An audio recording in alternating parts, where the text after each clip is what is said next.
This is the delivery cart from Lego Spike Prime, altered slightly to some modifications that we did. The beginner lesson here is going to be starting from point A, ending at point B, where they will deliver produce to the market. This ties into the life cycles lesson that is being taught in the 5th grade class. So as you see, we will start.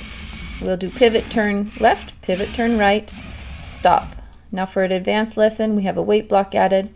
We're going to do a spin turn, come back, pivot, turn left, pivot, turn right, and we're going to stop as close to the blue line as possible after the fact. So how are we going to do this? How do we program the robot to do what we want? We're going to open up the Lego Spike Prime app, which is on your computer. It would be a yellow thing like this. Some of you may have it in your bookmark bar from working with it last year. And we're going to wait for this to open here a second. Once it opens, you will come to a screen like this. We want to select Spike Prime. That's the kit we're using. Then we come here to New Project and click on that. And we want to make sure we click Word Blocks and that it's highlighted blue. And then we click Create. First thing we're going to do is name our project. So we're going to click on these 3 dots up here on the corner and rename project. And you can name it what you like. Just make sure you remember what it is coordinating to. So I'm going to make it delivery cart and save. By default, the play button to your program already comes up when you open this screen. We are going to work with the blue motor blocks, and we are going to work here with the pink motor blocks. And the blue motors, well, you have, okay, the blue is called motors and the pink is called movement. And here's the difference. In the blue block, when you put this out there, it gives you control to one motor individually. So we can use this block to create a pivot turn where it turns only one wheel at a time. One wheel has the power. And we can select these dots over here to quickly access different sections of code. The pink blocks is called movement. This allows both wheels to turn at the same time, giving us forward motion. The very first thing we have to do when we want to program is this block here comes out. Set movement motor to A and B. A and B are default. So we can click on this and we are going to select which port that our wire from our motor actually got plugged into. That way we know it's going to give control. On this project, our motors are in, our ports are A and the other one is E. Okay, so you see A and E. So A and E are going to be up here. So next we want to move forward. Our project for today is a maze. Well, it's kind of a maze when we have fun with it in robotics, but for your mission today, you are going to be taking vegetables to market or animals to market. And these things are going to be delivered in your cart. You're going to you're going to start behind the blue line. Lining up on this blue line is key that you do it the same every time, because if you are a little bit crooked on that lineup, that will affect the whole rest of your program. So really pay attention to where you line it up, the angle you line it up at, what eye markers are you using to look at to make sure you line it up the same every time. So keep an eye on that. So to start our robot moving forward, this block we only have to put the very first time. This tells us that any pink block is going to make E and A move together because we have already set that. After this, we don't have to have this again. It's going to refer back to this block. So let's set our robot in motion. We're going to take this block here. Whoops.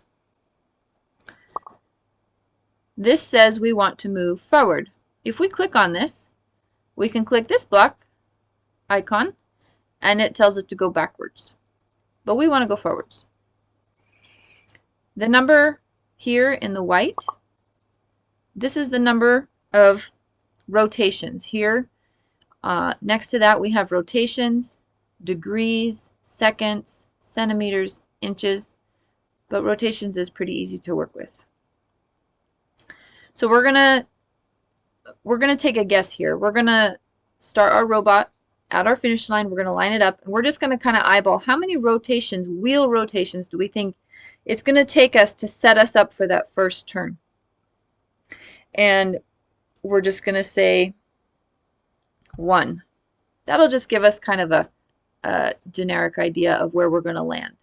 So then you're going to plug in your robot with the white programming cord that's going to be plugged into your computer. And when you do that, your screen is going to light up. And for your screen to light up, you also have to have your robot turned on so it can accept the program. So once I turn my robot on, up here in the left, you've seen some action happen. This is telling you that your motors are plugged into port A and port E, and that all is good. So anytime we go to download our program, we really need to make sure that that is on there. So we're going to download the program that you're going to go test. You're going to line it up. You're going to come down here, and this arrow allows you to select which number or file, shall you say, that you're going to store your file in. I have the demo program loaded in 0, so I'm not going to choose 0 for this demo. I'm going to choose 1 because I don't want it to erase my program. So I'm going to press 1. You can press 0, it's fine. And then this arrow down here is your download button. So you're going to download that. And you've seen this action here happen. So now this over here is loaded onto your computer. You're going to unplug your program cord. You hear a sound that activates that it was disconnected. And you're going to go test that. You're going to test it. You're going to make a judgment call. Then you're going to come back. When you come back, you're going to replug in your robot. Was that number good? If it was good, you leave it.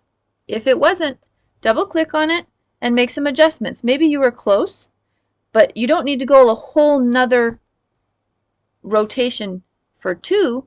Maybe you only need to go a partial rotation. So you're going to go 1 and you're going to add a decimal, and maybe you're going to go 3. Maybe you just need to go a little bit further. That decimal point is really going to allow you to fine-tune some of your program.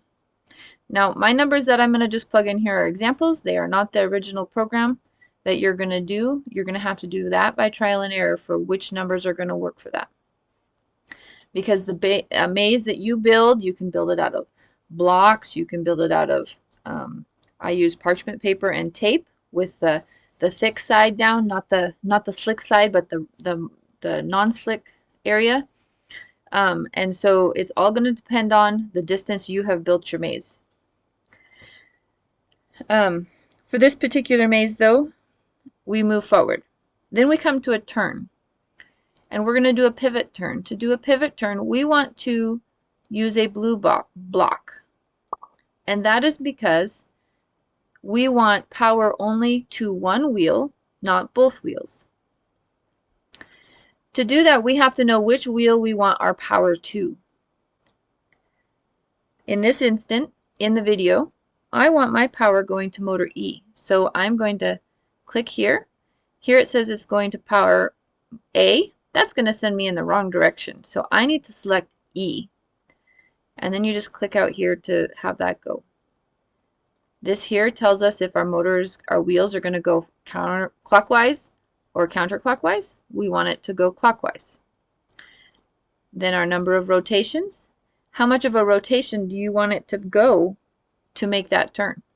Okay, and there you're going to put that on there.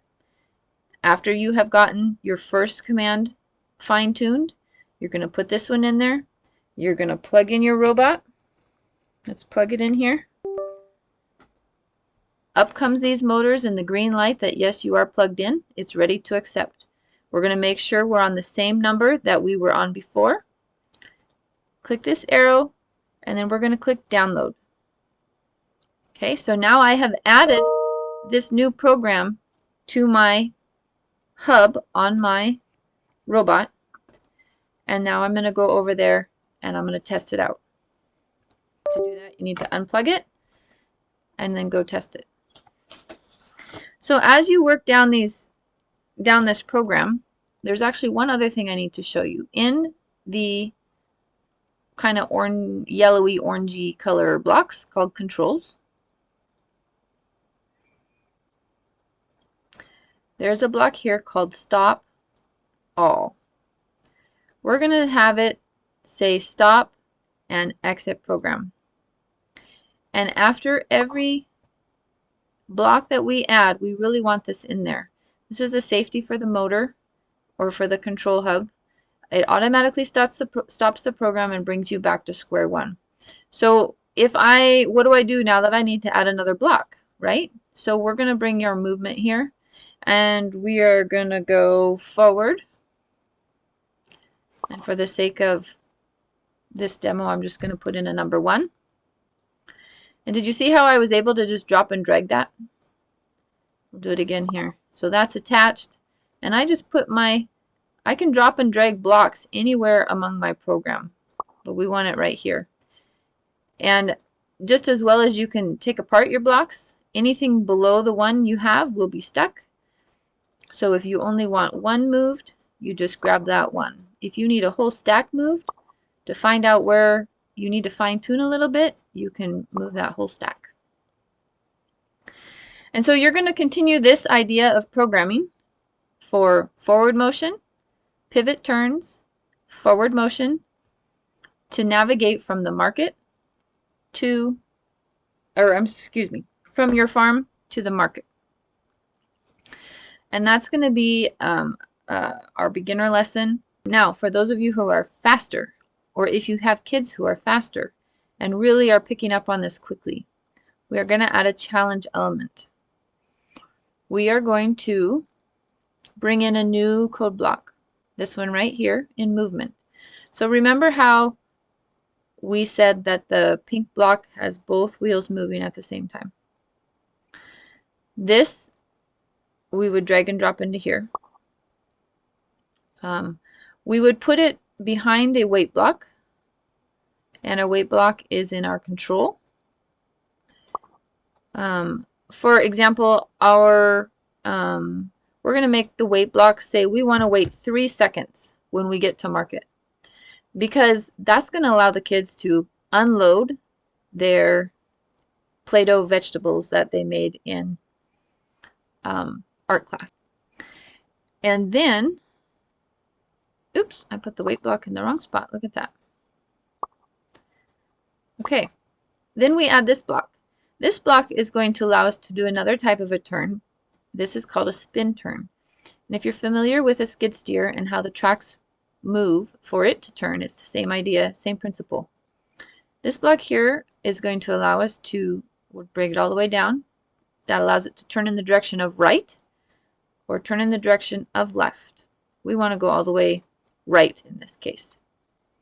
We're going to pick how many rotations we need those wheels to spin. There again, it's going to be a little bit of a guessing game. As you test, you can dial this number in with a whole number or a decimal number, depending on how much of a rotation you need. And that's going to spin the robot in its own footprint. Then when you navigate back through the maze, you're going to navigate back through the maze to get to the place you started. You want to cross the blue line, but stop as close to the blue line as possible. In robotics competitions, when you are in a race and you cross that blue line, it's not the robot that finishes and keeps going. It's not who finishes first. Who finishes first and who stops the closest to the line. Because, you know, your robot could keep going and going and going, but then it's kind of a little bit out of control. So to keep the robot in control, it's you stop as close to the finish line as possible after crossing it, and that's usually the winner in a robotics competition. So we practice that here in robotics as well, in getting it really fine-tuned with our program, as well as keeping our robot in control. So that is a beginner lesson and an advanced lesson for getting vegetables to market.